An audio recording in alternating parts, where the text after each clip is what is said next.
Hello friends, welcome to your own channel let's study with Richa. आज हम discuss करेंगे national education policy 2020। कुछ बच्चों ने पूछा था कि 2020 में क्या नए चेंजेस आए हैं, वो भी हमें जानना है। और दूसरा, ये आपके सिलेबस में भी आ गई है, तो अभी हम इसको डिस्कस कर लेते हैं। जो मुझे पीडीएफ इनकी मिली है उस अकॉर्डिंगली मैंने कंटेंट बनाने की कोशिश की है। आई होप आपके लिए यूज़फुल रहेगी। और अगर आप मेरे चैनल पर फर्स्ट टाइम आए हैं तो प्लीज़ सब्सक्राइब जरूर कर दीजिएगा। और अगर बार बार आते हैं और सब्सक्राइब नहीं करके जाते हैं, that is very bad thing. Subscribe कर लीजिए, नोटिफिकेशन बेल को प्रेस कर दीजिएगा, लाइक और शेयर जरूर कर दिया करो। आपके कमेंट बहुत मोटिवेटिंग करने वाले होते हैं, तो कीप कमेंटिंग। स्टार्ट करते हैं national education policy NEP 2020। Ministry of Human Resources Development formed a committee in 2017 which was headed by Dr. K. Kasturirangan for preparing the national education policy. The committee submitted its report on May 31, 2019. Means 2 years तक इस पे काम चलता रहा। On July 29, 2020 union cabinet approved it. Okay, इस पे काम चला। इसके ऊपर क्या क्या चेंजेस करने चाहिए, क्या ग्राउंड लेवल पे है और क्या चेंजेस करने चाहिए, क्या मेन मोटिव होगा, उन सब चीज़ों का एक एनालिसिस किया गया, एक रिपोर्ट सबमिट की गई।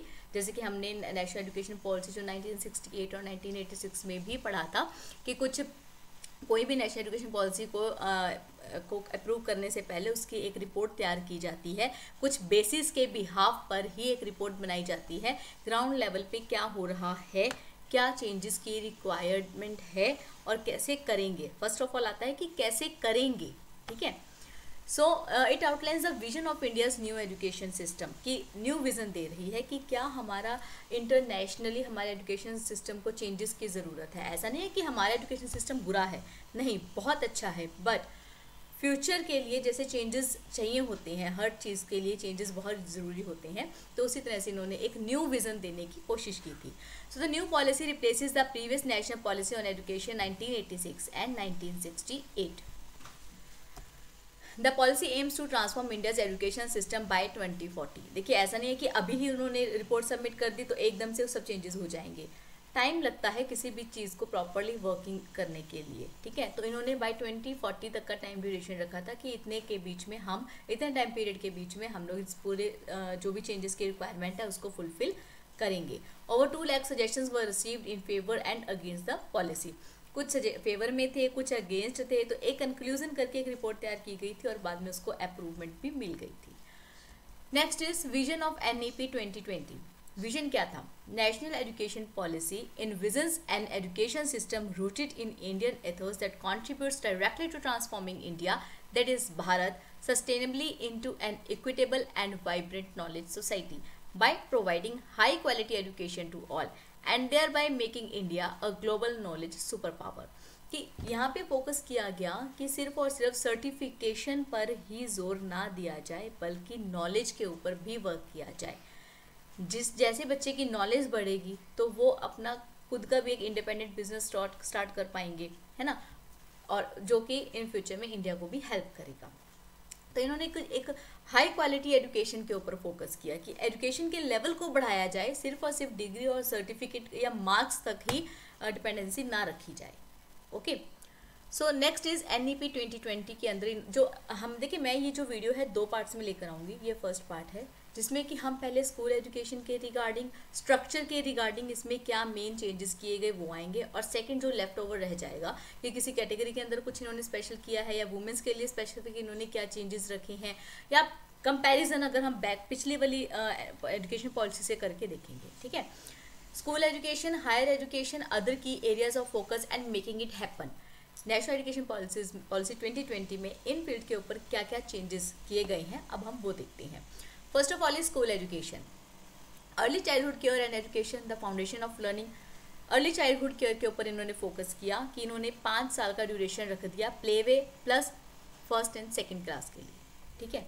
एज चेंजेस भी हुए हैं, जैसे कि अगर आप देखेंगे KVS की अभी जो फर्स्ट क्लास के एडमिशन के फॉर्म्स निकले थे उसमें एज क्राइटेरिया चेंज कर दिया गया है। क्यों चेंज किया गया? ताकि जो ये नेशनल पॉलिसी पे वर्क करना चाह रहे हैं, चेंजेस करना चाह रहे हैं, तो वो बेसिक लेवल से ही तो स्टार्ट करेंगे ना। एकदम से वो 10th या 8th के लिए एज क्राइटेरिया नहीं रख सकते, वो फर्स्ट क्लास से रख सकते हैं। तो कुछ पेरेंट्स ने सुप्रीम कोर्ट में इसके रिगार्डिंग एक केस भी किया कि चेंजेस अगर करने थे तो हमें पहले क्यों नहीं बताया गया, बिकॉज हर चीज़ करने को टाइम लगता है। जब उन्होंने सारा एनालिसिस किया कि चेंजेस कहाँ से स्टार्ट की जाएंगी, तो उन्होंने एनालिसिस किया कि फर्स्ट क्लास से चेंजेस करनी चाहिए, क्योंकि केवीएस में फर्स्ट क्लास में तो एडमिशन्स होती हैं, उसके बाद तो जैसे अगर सीट्स कोई अवेलेबिलिटी पे डिपेंड करता है। सो fundamental literacy and numeracy an urgent and necessary prerequisite learning. Curriculum and pedagogy in schools की जो पेडागोजी हमें बैचलर डिग्री के टाइम पे करवाई जाती है, जैसे कि बीएड में हमें पेडागोजी पढ़ाई जाती है, तो वो स्कूल्स में ही क्यूरिकुलम में ऐड कर दी जाए। Equitable and inclusive education, learning for all, there should be no discrimination on any behalf. Affective resourcing and effective governance through school complexes और क्लस्टर्स। देखिए एजुकेशन का मतलब आपके मन में ये आया होगा कि अभी क्या कहीं पे डिस्क्रिमिनेशन होता है, भेदभाव होता है, ऐसा नहीं है। अभी इनमें से कुछ चीज़ें होंगी, बट उसको और भी परफेक्शन के साथ और न्यू विजन के साथ इम्प्लीकेबल पे फोकस करना, ठीक है। अगर कुछ चेंजेस कुछ कमियां हैं उसमें भी, तो उसको भी दूर किया जाए, और अगर नहीं है तो उसको और भी परफेक्शन के साथ में किया जाए, ठीक है। Standard setting and accreditation for school education, एक स्टैंडर्ड फिक्स कर दिया जाएगा कि इतना तो हर स्कूल के पास होना ही चाहिए, चाहे वो लाइब्रेरी के रिगार्डिंग हो, स्कूल ग्राउंड के रिगार्डिंग हो। Curtailing drop out rates and ensuring universal access to education at all levels, कि बच्चे स्कूल में क्यों छोड़ के जा रहे हैं उसका रीज़न फाइंड आउट करके उस प्रॉब्लम को सॉल्व करना, ठीक है। ज़बरदस्ती ना करना, बल्कि उस प्रॉब्लम को ही सॉल्व करना, ताकि उनको खुद को मोटिवेट किया जा सके कि उनको स्कूल में जाना है, पेरेंट्स को बच्चों को स्कूल में भेजना है, ठीक है। एंड टीचर्स के ऊपर इन्होंने स्पेसिफिक काम किया कि जो टीचर्स हैं उनकी ट्रेनिंग के ऊपर फोकस किया जाए, और उनको न्यू टेक्नोलॉजी जो भी आ रही है, अपडेट हो रही है, उससे भी अपडेट करवाया जाए, चाहे उसके लिए उनको स्कूल में ही ट्रेनिंग करवानी पड़े या उनको एक टेस्ट के बिहाफ पे उनको प्रेपरेशन करने के लिए टाइम दिया जाए। Next is higher education. Quality universities and colleges a new and forward-looking vision for India's higher education system, because higher education system को बहुत ही अच्छा एक विजन देने की कोशिश की गई है, जिससे कि कुछ चेंजेस पहले वाले से अच्छे किए गए हैं। Institutional restructuring and consolidation, institution को दोबारा से बनाया जाए इसका मतलब ये नहीं कि तोड़कर बनाया जाए, मतलब जो भी कहीं पर उनमें कंस्ट्रक्शन की ज़रूरत है या स्ट्रक्चर में चेंजेस की ज़रूरत है, वो प्रॉपर एक टाइम पीरियड के बाद में करवाई जानी चाहिए। Towards a more holistic and multidisciplinary education, कि मल्टीडिसिप्लिनरी का मतलब ये हो गया कि अगर आपने एक सब्जेक्ट चूज़ किया है, उसके साथ आपको दूसरे सब्जेक्ट चूज़ करने की फ्रीडम होनी चाहिए, प्रॉपर आपको सेटिंग वाइज ना करना पड़े। जैसे कि आप मैथ के साथ में कोई और सब्जेक्ट लेना चाहते हैं, बट आप नहीं ले पा रहे हैं एक्सेप्ट 2-3 सब्जेक्ट्स, तो ऐसा नहीं होगा। आपको जो सब्जेक्ट्स चूज़ करने की फ्रीडम दी जाएगी। Optimal learning environment and support for students, motivated, energized and capable faculty के ऊपर इन्होंने खास फोकस किया है। Equity and inclusion in higher education, teacher education, क्योंकि ट्रेनिंग हर लेवल पे करवानी ज़रूरी है, चाहे वो स्कूल लेवल पे हो, चाहे वो हायर एजुकेशन लेवल पे हो।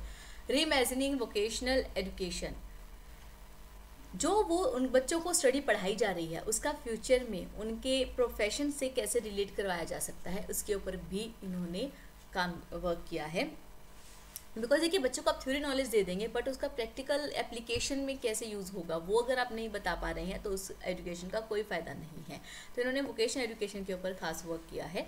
Catalysing quality academic research in all fields through a new and national research foundation, transforming the regulatory system of higher education and effective governance and leadership for higher education institutions. Next is other key areas of focus like professional education, कि बच्चों को professional education कैसे provide की जाए, जो भी professional courses होते हैं उनको किस तरह से कम फी खर्च करके उनको करवाए जा सकते हैं। Adult education and life long education, ऐसी एजुकेशन प्रोवाइड करना जो कि बच्चों को लाइफ लॉन्ग तक रहे। Promotion of Indian languages, arts and culture, इसके लिए उन्होंने प्रमोशन की बात की है, ना कि कंपल्शन की बात की है, ठीक है। तो इस चीज़ पे खास ध्यान दीजिएगा। टेक्नोलॉजी यूज़ एंड इंटीग्रेशन, कि आप टेक्नोलॉजी में क्या क्या चेंजेस आए हैं और कैसे उसको यूज़ करना है और इंटीग्रेट करना है पीछे वाली टेक्नोलॉजी जो पहली टेक्नोलॉजी थी। Online and digital education, ensuring equitable use of technology. आजकल तो टेक्नोलॉजी का बहुत ज़्यादा यूज़ है स्टडी में, खासकर बिकॉज बच्चों को भी ऑनलाइन स्टडी करवाई गई है कोरोना टाइम में। And part 4 is making it happen, कि वो पेपर तक ही ना रहे, ठीक है, कि हमने रिपोर्ट सबमिट कर दी, that is all, no. Strengthening and central advisory board of education, financing affordable and quality education for all. Because देखिए कोई भी चीज़ को अगर आपने एप्लीकेबल करना है तो कौन कौन सी चीज़ें आपको हेल्प करेंगी, बोर्ड, ठीक है, जिन्होंने काम करवाना है स्कूल के अंदर, फाइनेंसिंग के एजुकेशन के लिए फाइनेंस कहाँ से आएगा, इम्प्लीमेंटेशन के लिए सिर्फ फाइनेंस ही नहीं, साथ में नॉलेज की भी ज़रूरत पड़ती है, किस तरह से जो प्रॉब्लम्स आ रही हैं डे टू डे उनको सॉल्व किया जा सकता है, हर टाइम पे अप्रूवल के लिए नहीं जाना पड़े, ठीक है। So list of abbreviations used etcetera.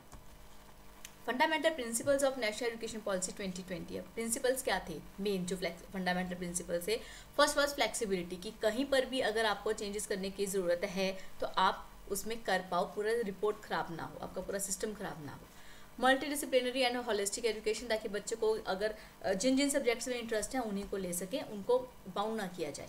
Recognising, identifying and fostering the unique capabilities of each student. अगर एक बच्चे का पढ़ाई में मन कम लगता है, स्पोर्ट्स में ज़्यादा लगता है, तो उसको उसकी जो भी स्ट्रेंथ पॉइंट्स हैं उनको आइडेंटिफाई करके, रिकॉग्नाइज करके उसको उस फील्ड में जाने दिया जाए और उसको अपॉर्चुनिटी प्रोवाइड करवाई जाए, ठीक है। So no hard separations between arts and science, between curricular and extra curricular activities, between vocation and academic streams. Emphasis on conceptual understanding, creativity and critical thinking.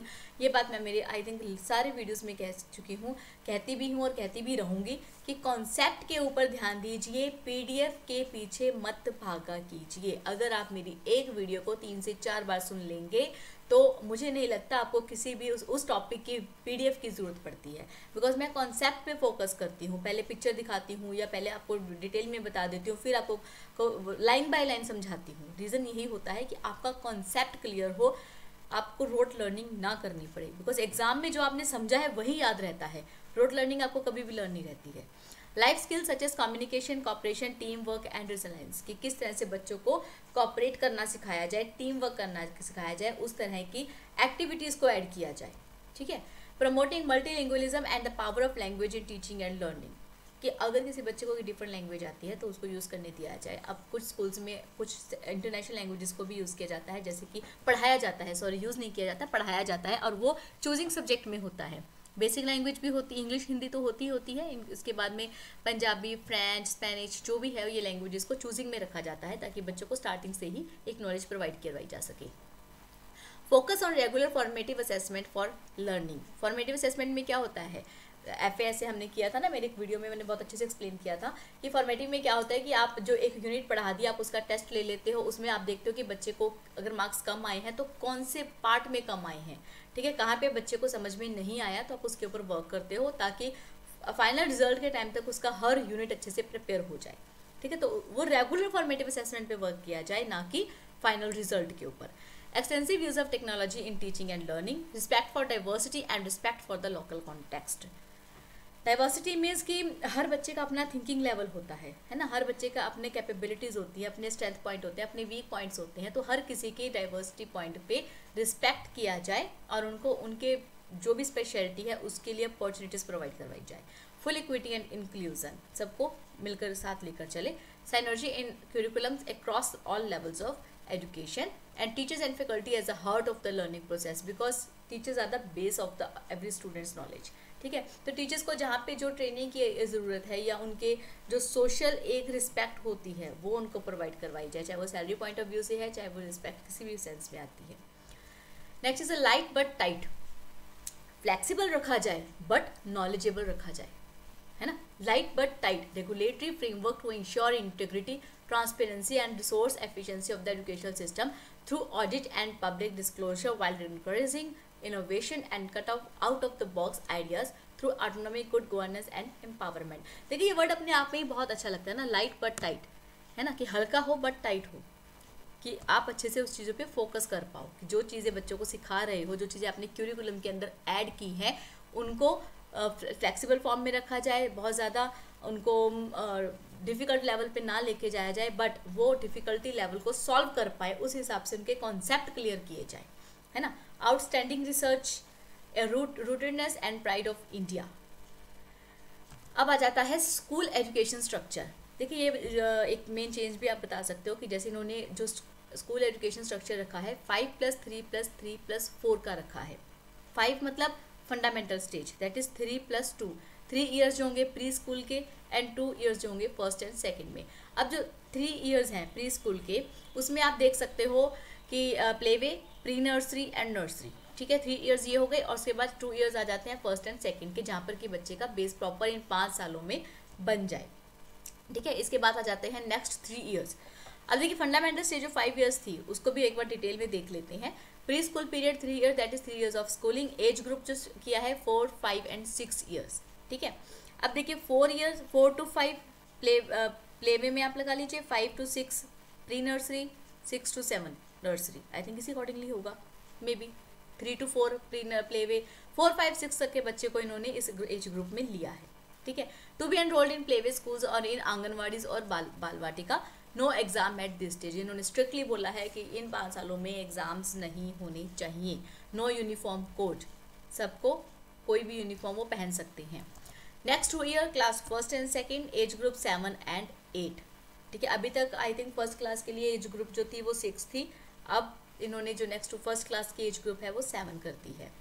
No exam at this stage. अब देखिए जो अभी KVS का notification आया था, अगर हम उसकी बात करते हैं, फर्स्ट क्लास में इन्होंने 6 to 7 का बच्चा, 6 to 8 तक के बच्चे को बोला है, और सेम फर्स्ट टू सेकंड के लिए 7 to 8, तो एज क्राइटेरिया जो है इसे मैच कर रही है, तो उनका पॉइंट भी ये सही था।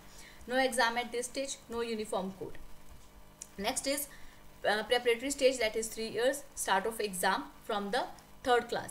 Age group 9, 10 and 11 years, class 3rd, 4th and 5th, activity based teaching, preferable medium of instruction, that is mother tongue, regional language, national language, मतलब जो भी इंस्ट्रक्शन दी जाएंगी वो बच्चों के पॉइंट ऑफ व्यू से देखकर ही चूज़ की जाएगी कि उनको मदर टंग में पढ़ाया जाए या रीजनल लैंग्वेज के अकॉर्डिंग पढ़ाया जाए, ठीक है। However schools can teach in English language as well. Middle stage, that is 3 years, class 6, 7th and 8th. Age groups are 12, 13 and 14 years. Computer knowledge, that is coding, should be started from class 6th. Okay. Vocational or technical education from class 6th. One of the Indian language to be taught at this stage like Sanskrit, Mithali, Malayalam, Karnataka, that is optional. ये पूरी तरह से optional है, बच्चे को choose करना है वो कर सकते हैं, नहीं करना वो नहीं कर सकते। 10 days internship programs in the curriculum, ताकि उनको एप्लीकेशन यूज़ करना भी आ सके, कोई चाहे वो SST नॉलेज है, साइंस नॉलेज है या कोई भी नॉलेज है, क्योंकि उन्होंने वोकेशनल एजुकेशन ऐड की है तो उसके रिगार्डिंग इंटर्नशिप भी उनको ऐड करनी ही पड़ेगी। Next is secondary stage, that is 4 year, class 9, 10, 11 and 12, age groups are 15, 16, 17 and 18, semester system exams and no stream. Stream खत्म कर दिया जाएगा, सेमेस्टर वाइज सिस्टम किए जाएंगे कि 1 सेमेस्टर, 2 सेमेस्टर या 4 सेमेस्टर्स में डिवाइड करेंगे, जैसे कि कुछ बीएड कई स्टेट्स में जो है वो सेमेस्टर वाइज आते हैं और कहीं पे एग्जाम ईयर वाइज आते हैं। मल्टीपल सब्जेक्ट्स के ऊपर कोई भी उन पे फाउंडेशन नहीं होगी। Emphasis on critical thinking. One of the foreign languages to be taught except Mandarin. Okay, foreign language उनको टीच की जाएगी, जैसे कि फ्रेंच, स्पेनिश। हायर एजुकेशन की बात करें तो जो ग्रेजुएशन लेवल पे होगा जो स्ट्रक्चर इनका, डिग्री प्रोग्राम ऑफ 3 और 4 ईयर ड्यूरेशन, 3 से 4 साल का ये डिग्री प्रोग्राम रखेंगे। अभी 3 इयर्स का है, उसके बाद में कोई प्रोफेशनल कोर्स करना है तो उसको पहले 1 ईयर लगता था, लेकिन अब 2 ईयर लग जाते हैं। तो अगर हम स्पेसिफिकली देखते हैं degree education, degree program plus जो प्रोफेशनल कोर्स है उसके साथ 5 साल की बनती है, बट इन्होंने कंक्लूजन निकाल के 4 ईयर्स की कर दिया, ठीक है। तो वो इससे 1 साल बच गया उनका। सो सर्टिफिकेट आफ्टर कंप्लीटिंग 1 ईयर, अगर उन्होंने बच्चों ने डिग्री प्रोग्राम जो भी थी, चाहे वो BCA थी, BCom थी, BA थी, कोई भी थी डिग्री प्रोग्राम, 1 ईयर कंप्लीट होने पे उनको सर्टिफिकेट आ जाएगा, 2nd ईयर कंप्लीट करने पर उनको डिप्लोमा आ जाएगा और 3 ईयर कंप्लीट करने पे उनको डिग्री आ जाएगी। तो एक तरह से ये बहुत अच्छा पॉइंट है। रीज़न, कुछ बच्चे ग्रेजुएशन पीरियड के 2 साल कंप्लीट कर पाते हैं, 3rd नहीं कर पाते हैं, तो उनके वो 2 साल का उनको कुछ भी सर्टिफिकेट, कुछ भी डिप्लोमा, कुछ भी डिग्री नहीं मिलती है, तो वो उनका पैसा वेस्ट हो जाता है। इससे उन्होंने जितनी स्टडी की है उतना उसको बेनिफिट मिल पाएगा। मेनली ये प्रॉब्लम आती है लड़कियों की, क्योंकि उनकी शादी कर दी जाती है तो उनकी स्टडी छूट जाती है, तो यहाँ से उनको फ़ायदा हो जाएगा। थर्डली, अगर सेकेंडली लड़कों के साथ भी प्रॉब्लम आती है कि उनको फाइनेंशियल प्रॉब्लम की वजह से वो कंप्लीट नहीं कर पाते हैं, तो भी उनको ये फ़ायदा होगा। तो यहाँ पे उन्होंने डिस्क्रिमिनेशन नहीं किया लड़का लड़की से कि लड़कियों की शादी हो जाती है तो उन्हीं को पॉइंट ऑफ व्यू से देखा जाए, लड़कों के पॉइंट ऑफ व्यू से भी ये चीज़ बिल्कुल सही है, ठीक है। Next is multidisciplinary bachelors degree after completing 4 years, means 4th year will be the extensively for research purpose. जैसे कि हम अगर बात करें BA B.Ed, तो B.Ed में उनकी ट्रेनिंग पे वर्क किया जाएगा, उनकी पेडागोजी पे वर्क किया जाएगा, ठीक है। Multiple entry and exit points, अब मल्टीपल एंट्री एग्जिट पॉइंट हो ही गई ना, जब आपने 3 साल की डिग्री होती है, उसमें अगर आपने 2 साल कंप्लीट किए हैं, थर्ड आप नहीं कर पाए, 2 साल बाद आप थर्ड ईयर में कंप्लीट कर सकते हो, राइट। तो वो आपको multiple entry and exit points हो गए। That is ABC academic bank of credits shall be established which would digitally store the academic credits earned from various recognized HELs, means higher education learnings, so that the degree from an HEL can be awarded taking into account credits earned। उनको credits provide करवाए जाए ताकि वो उनके rating के हिसाब से use किए जा सके। Masters program and PhD duration should be 1 or 2 years। 2 year for those who have 3 years bachelors degree, जिन्होंने 3 साल की बैचलर डिग्री कंटिन्यूसली की है, जैसे कि BCA, BCom, BTech, BA, है ना, तो उनको 2 साल की PhD या मास्टर प्रोग्राम करना पड़ेगा। 1 year for those with 4 year multidisciplinary bachelors degree, जैसे BA BEd की है तो उनको 1 year का ही करना पड़ेगा। देखा जाए तो मास्टर प्रोग्राम जो इन्होंने 5 साल में ही कवर अप कर दिया, जो कि पहले 6 years पे जाता था। इंटीग्रेटेड 5 year बैचलर और मास्टर्स प्रोग्राम, इंटीग्रेटेड कर दिया इन्होंने 5 year प्रोग्राम को। एमफिल डिसकंटिन्यूड, एमफिल को डिसकंटिन्यू कर दिया। PhD 4 years and undertaking a PhD shall require either a master's degree or a 4 year multidisciplinary bachelor's degree। तो ये इन्होंने इसमें जो भी एलिजिबिलिटी क्राइटेरिया होता है वो रख दिया। अगर हम बैचलर्स इन एजुकेशन की बात करें तो ड्यूरेशन हो गई 4 year, 2 year एंड 1 year।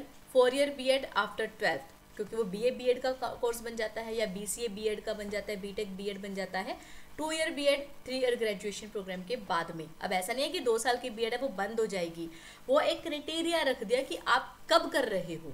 अगर आप 12th की बात कर रहे हो तो आपकी 4 year का पूरा कोर्स हो जाएगा, तब आपकी B.Ed 1 year की होगी। अगर आप 3 साल का ग्रेजुएशन प्रोग्राम करने के बाद कर रहे हो तो आपकी 2 साल की B.Ed होगी, और 4 year ग्रेजुएशन और PG के लिए 1 year B.Ed होगी, ठीक है। So admission in B.Ed through NT and from 2030 minimum degree qualification जो है वो ज़रूरी रखी जाएगी, जो कि अब +2 रखी जाती है। Institutional restructuring and consolidation, 3 types of HEIs like research intensive universities, those universities who place equal emphasis on teaching and research, जो टीचिंग पे भी वर्क करती हैं और रिसर्च पे भी वर्क करती हैं। Next is teaching intensive universities, those who plays greater emphasis on teaching but still conduct significant research, वो मेनली टीचिंग के ऊपर फोकस करती हैं। And third is autonomous degree granting colleges, primarily focused on under graduate degrees, जो कि under graduate degrees होती हैं उनके ऊपर ही वो फोकस करती है। तो ये 3 टाइप के HEIs थे। All HEIs will first plan to become multidisciplinary by 2030। पहले उनको मल्टीडिसिप्लिनरी बनना पड़ेगा कि उनको सब स्ट्रीम्स के एजुकेशन के लिए जो भी एलिजिबिलिटी क्राइटेरिया को फुलफिल करती हैं रिक्वायरमेंट्स, उनको फुलफिल करना पड़ेगा, ताकि बच्चे को कोई भी स्ट्रीम चूज़ करना हो, मल्टीपल डिसिप्लिनरी सब्जेक्ट चूज़ करने हो तो उनको प्रॉब्लम ना आए। Institutions will have the option to run open distance learning and online programs provided they are accredited to do so, so that students who are staying in the remote locations will not suffer because of the distance problem, ठीक है। Over a period of time, it is investigated that envisaged that every college would develop into either an autonomous degree granting college or a constituent college of a university. In the later case, it would be fully part of the university with appropriate accreditations, means उनको university का part बनने के लिए कुछ अपने अंदर कुछ eligibility points को क्लियर करना पड़ेगा, तभी वो यूनिवर्सिटी के पार्ट को बन पाएंगे, अदरवाइज वो एक constitution college of the university ही बने रहेंगे। So autonomous degree granting colleges could evolve into research intensive और teaching intensive universities if they so aspire. अगर वो उस पैरामीटर को अचीव कर लेते हैं, then they will be the part of the university. Next is phasing out the system of affiliated college over a period of 15 years through a system of graded autonomy. All colleges currently affiliated to a university shall attain the required benchmarks over time to secure the prescribed accreditations benchmarks and eventually become autonomous degree granting colleges, and the present complex nomenclature of HEIs in the country such as deemed to be university, affiliating university shall be replaced simply by university on fulfilling the criteria as per norms। कि उन्होंने कुछ norms रख दिए, अगर उस norms को वो fulfil करते हैं तो अब जैसे कि लिखा जाता है कि affiliated to that university, affiliated colleges हैं, तो उसको क्लीन करके वो सिर्फ और सिर्फ एक यूनिवर्सिटी के बिहाफ पे जाने जाएंगे। जैसे कहते हैं ना कि ये college affiliated to Punjab university, affiliated to Kurukshetra university, है ना, तो वो चीज़ नहीं होगी। So this was my session, and next slides I will cover in the next PPT. So keep watching my channel, subscribe it if you have not subscribed it, keep sharing and like the video and commenting. Okay, thank you so much.